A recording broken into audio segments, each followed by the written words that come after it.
The maid threw a giant heart into a boiling pot. Thick white smoke filled the room, making her dizzy. Uncontrollably, she unbent her blouse, only to discover her stomach expanding rapidly before her eyes. And so, the maid became pregnant, giving birth to a boy that very night. The mastermind behind all this was none other than the queen, born without the ability to conceive.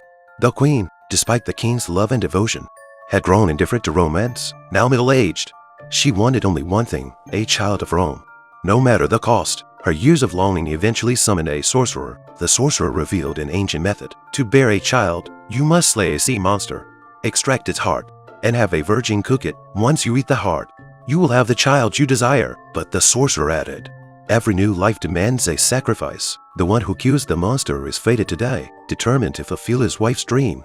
The king donned diving gear and ventured into the depths of the ocean in search of the sea monster. After a grueling search, he found a slumbering white beast in the ocean's depths. Following an intense battle, the king defeated the creature, but succumbed to his injuries before he could see his wife one last time. The queen, indifferent to her husband's death, rushed back to the palace clutching the monster's heart. She summoned a virgin to cook the heart and devoured every morsel of it herself. That night, both the queen and the maid gave birth to boys. Strangely, as the boys grew up, both had white hair and bore an uncanny resemblance to each other. They seemed like twins and shared an unbreakable bond. However, the queen couldn't tolerate their closeness. Her son, Alia, was a noble prince, while John, the maid's son, was a lowly servant. The queen refused to punish her own son, so she summoned the maid, demanding that she control her child. Alia happened to walk in and witness the scene. Unable to bear seeing John's mother humiliated, he stood up to the queen, but this only enraged her further. She warned Alia, if I ever see you with John again,